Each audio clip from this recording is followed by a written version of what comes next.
네가 네 하나님 여호와의 말씀을 삼가 듣고 내가 오늘 네게 명령하는 그의 모든 명령을 지켜 행하면 네 하나님 여호와께서 너를 세계 모든 민족 위에 뛰어나게 하실 것이라. 네가 네 하나님 여호와의 말씀을 청종하면 이 모든 복이 네게 임하며 네게 이르리니 성읍에서도 복을 받고 들에서도 복을 받을 것이며, 네가 만일 네 하나님 여호와의 말씀을 순종하지 아니하여 내가 오늘 네게 명령하는 그의 모든 명령과 규례를 지켜 행하지 아니하면 이 모든 저주가 네게 임하며 네게 이를 것이니 네가 성읍에서도 저주를 받으며 들에서도 저주를 받을 것이요. 아멘.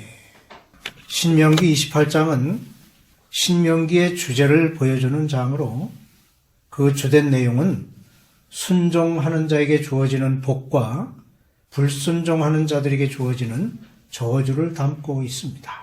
세상 사람은 누구나 복 받기를 원합니다. 하지만 복이 저절로 주어지는 것이 아님을 모르는 사람은 없을 것입니다.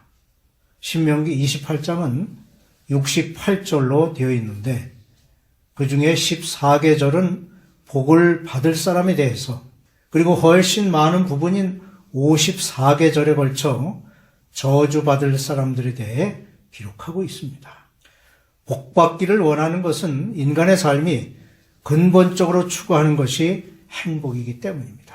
이스라엘 백성들도 행복을 얻기 위해서 압제와 고통 속에 있던 애굽을 떠나 모세를 통하여 약속하신 땅 가나안을 향하여 달려가게 하셨습니다. 1절로 14절에는 복 받을 자에 대한 설명이 있습니다. 그런데 이러한 복을 설명하기 전에 그 복을 받기 위한 전제 조건을 제시하고 있습니다. 사람들은 행복을 추구하기 위해 부단히 노력하고 있지만 하나님께서 내려주시는 은총이 아니고서는 행복을 얻을 수 없다는 진리를 모르고 헛된 노력으로 방황하는 이들이 많습니다.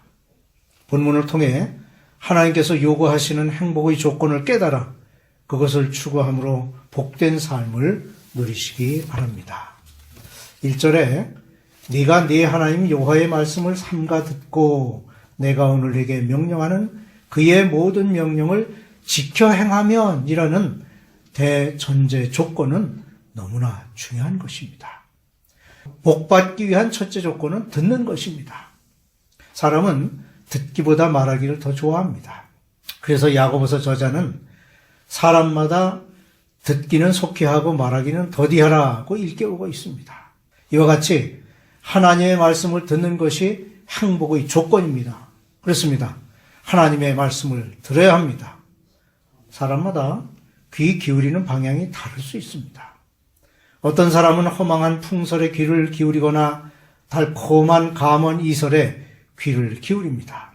하지만 우리는 하나님의 신실하신 음성에 귀를 기울여야 합니다. 왜냐하면 그 말씀에는 우리의 삶을 행복의 길로 인도하는 지침이 있기 때문입니다. 그래서 시편 저자는 주의 말씀은 내 발의 등이요 내 길에 빛이니이다 라고 고백하고 있는 것입니다. 하나님의 말씀에는 생명이 있습니다. 내가 진실로 진실로 내게 이르노니 내 말을 듣고 또 나 보내신 이를 믿는 자는 영생을 얻었고, 요한복음 5장 24절 말씀입니다. 이 말씀과 같이 하나님의 말씀을 들을 때는 영생의 축복을 얻습니다. 오늘 말씀은 이스라엘 백성들이 이러한 하나님의 말씀을 들을 때만이 약속의 땅 가나안이 축복의 땅이 될 것임을 말씀합니다. 이 가나안 땅이 영적으로는 모든 성도들이 영생 복락을 누리는 천국으로 의미합니다. 그러므로 이스라엘 백성들은 이러한 축복의 땅을 기업으로 얻기 위해서는 하나님의 말씀을 청종해야 하는 조건을 지켜야 합니다. 그런데 하나님의 말씀 듣기를 거부하는 자들이 있습니다. 디모데후서 4장 4절에 또 귀를 진리에서 돌이켜 허탄한 이야기를 좇으리라는 말씀과 같이 이들은 허탄한 말을 좇는 자들이기 때문입니다. 이들이 좇는 허탄한 것, 즉 세상적인 물질과 쾌락을 그들의 행복으로 알고 따르기 때문에 하나님의 진리의 말씀은 그들의 귀에 거슬리는 말이 되며 그들의 삶에 방해가 되기 때문에 들으려 하지 않습니다. 반면에 하나님의 말씀을 듣는 자는 하나님을 자기의 하나님으로 인정합니다. 네 하나님 여호와의 말씀이라는 1절의 표현은 우리가 하나님의 축복의 말씀을 듣기 위해서는 먼저 하나님을 나의 주인으로 인정해야 함을 말합니다. 복받기 위한 첫째 조건의 말씀을 듣는 것이라면 둘째 조건은 그 말씀을 행하는 것입니다. 이것은 하나님의 음성을 듣고 그것을 믿음으로써 가능한 것입니다. 또한 이것은 하나님의 말씀에 대한 순종의 표현입니다. 이런 조건을 행할 때 3절로 6절에 기록된 것과 같은 엄청난 축복이 주어질 것입니다. 그러므로 우리는 하나님의 음성을 듣고 그것을 지켜 행함으로 이러한 복된 삶을 누려야 할 것입니다. 순종하는 자에게 임하는 개인적인 축복의 선언을 마친 모세는 이제 그 관심을 개인적인 축복에서 민족적인 축복으로 옮깁니다. 7절 이하는 그러한 민족적인 축복에 대한 기록으로서 하나님의 말씀에 순종하는 민족은 세상 만민이 두려워하는 큰 민족으로 성장하여 모든 민족 위에 뛰어나게 되는 커다란 축복이 주어진다는 것입니다. 하나님은 그의 말씀에 순종하는 자에게는 복을 내리시는 하나님이십니다. 그러나 순종하지 아니하는 자들에게는 저주를 내리시는 하나님이십니다. 신명기 28장에는 이러한 축복을 내리시는 하나님 또 저주를 내리시는 하나님이라는 양면성을 가지고 설명하고 있습니다. 축복을 내리시는 하나님으로 축복의 삶을 사느냐 아니면 저주를 내리시는 하나님으로 저주를 받는 삶을 사느냐는 것은 하나님의 말씀에 순종하느냐 하지 않느냐에 따른 선택의 여부에 달려 있는 것입니다. 첫째로 복 주시기를 원하시는 하나님이십니다. 본문은 먼저 복 주시는 하나님을 소개하고 있는데 하나님은 순종하기를 원하십니다. 하나님은 순종하는 자에게 복을 내리시며 그를 통하여 기뻐하십니다. 반대로 순종하지 아니하는 자들에게는 저주를 내리시는 분이십니다. 우리는 저주의 두려움보다 하나님의 자비로운 음성에 귀를 기울여 순종하는 삶을 살아야 할 것입니다. 저주를 두려워하기보다는 하나님의 자비로운 사랑을 알고 순종하는 삶을 살아야 하겠습니다. 둘째로 대적으로부터 보호하시는 하나님이십니다. 순종하는 자를 적으로부터 보호하시는 하나님이십니다. 그러므로 우리는 대적을 치기 위해서 칼을 가할 필요가 없습니다. 우리는 다만 하나님의 말씀을 순종하기만 하면 되는 것입니다. 이 세상은 공중 권세 잡은 자, 곧 사탄의 세력이 우리의 대적으로서 날마다 위협하고 있는 세상입니다. 세상이 바로 그렇기에 우리는 하나님을 의지해야 합니다. 이렇게 하나님의 말씀을 순종하는 자에게는 본문 7절 너를 대적하기 위해 일어난 적군들을 네 앞에서 패하게 하시리라는 말씀과 같이 하나님께서 직접 그들을 대적하여 물리쳐 주십니다. 하나님은 순종하는 자를 보호하시는 하나님이십니다. 셋째로 성민이 되게 하시는 하나님이십니다. 성민이라는 말은 하나님의 거룩한 백성이라는 뜻입니다. 한 나라에는 그 나라를 다스리는 왕과 그에 속한 백성들이 있습니다. 그러므로 하나님이 통치하시는 나라의 백성이 된다는 것을 의미합니다. 하나님의 말씀에 순종하는 자들에게는 이러한 성민이 되는 영광을 안겨주십니다. 백성이 왕의 명령에 순종하지 않으면 왕의 지위를 부정하는 것이지요. 왕을 부정하면 그 백성은 그 왕의 백성이 아닙니다. 마찬가지로 하나님의 말씀에 순종하는 것은 하나님을 자기의 왕으로 인정하는 것이며 하나님 또한 그러한 자를 하나님의 백성으로 삼아 주신다는 것입니다. 넷째로 창성하게 하시는 하나님이십니다. 모든 사람이 그들의 삶이 부해지기 위해 노력하지만 본문은 하나님의 말씀을 순종하는 자에게 번영을 주시며 창성하게 하신다는 것입니다. 여호와께서 내게 주리라고 내 조상들에게 맹세하신 땅에서 내게 복을 주사 내 몸의 소생과 가축과 새끼와 토지의 소산을 많게 하시며 라는 11절 말씀과 같이 순종하는 자에게 하나님께서는 창성하게 하십니다. 다섯째, 때를 따라 도우시며 머리가 되게 하시는 하나님이십니다. 배고플 때 먹을 것이 없다면 그것은 불행한 일입니다.